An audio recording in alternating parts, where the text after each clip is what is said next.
संगम नगरी प्रयागराज में आयोजित महाकुंभ 2025 का समापन हो चुका है। इस महाकुंभ में करोड़ों श्रद्धालुओं ने आस्था की डुबकी लगाई। 45 दिनों तक चले इस महाकुंभ में सफलता से जुड़ी कई कहानियां सामने आई हैं। किसी ने दातून बेचकर मोटी कमाई की, तो किसी ने चाय बेचकर। अब एक ऐसे शख्स की कहानी सामने आई है जिसने नाव चलाकर 45 दिनों में 30 करोड़ रुपए की कमाई की है।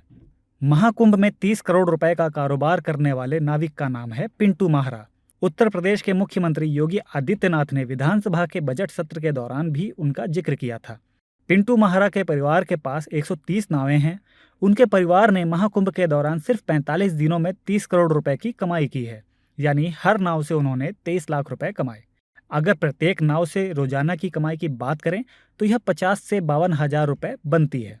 जी, बहुत हम लोग के लिए बहुत खास रहा, खासतौर पे हमारे लिए, हमारे परिवार, हमारे खानदान के लिए और हमारे निषाद बिरादरियों के लिए, प्रयागराज के जितने भी निषाद हैं उनके लिए बहुत अच्छा रहा।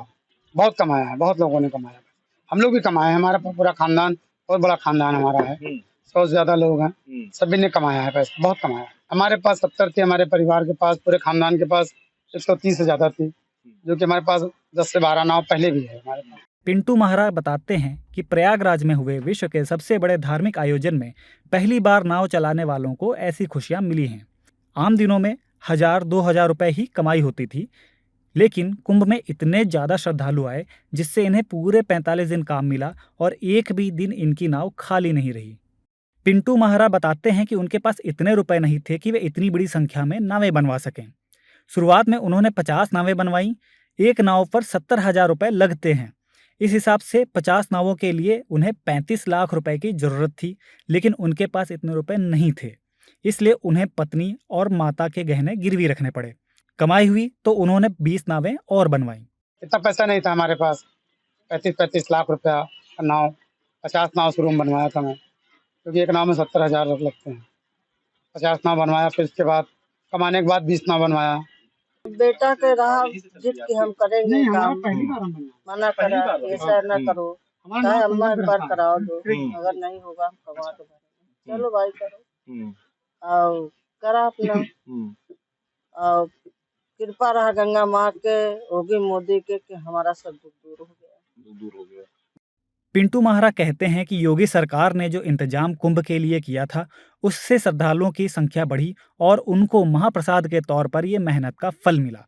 माहरा खानदान में 100 से ज्यादा सदस्य नाव चलाने का ही कारोबार करते हैं। आसपास के इलाकों से भी उन्होंने नावें मंगवाकर महाकुंभ में चलवाईं। माहरा परिवार का कहना है कि इससे पहले कभी भी किसी ने नहीं सोचा होगा और ना ही इतने ज्यादा पैसे देखे होंगे।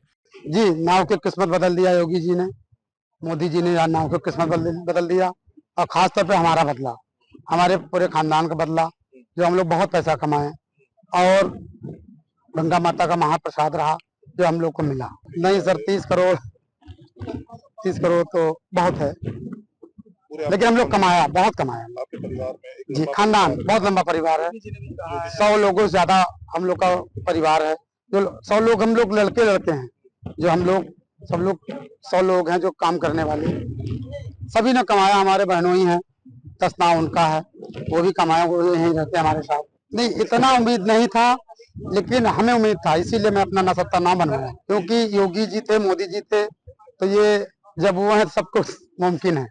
दुनिया का सबसे बड़ा धार्मिक आयोजन महाकुंभ पूरी दिव्यता और भव्यता के साथ संपन्न हुआ है। सरकार की व्यवस्थाओं ने इसकी दिव्यता को 4 चांद लगाए। आस्था के इस महाआयोजन ने कई लोगों की किस्मत बदल कर रख दी। योगी सरकार के अथक प्रयासों ने इस महाआयोजन को ऐतिहासिक बना दिया।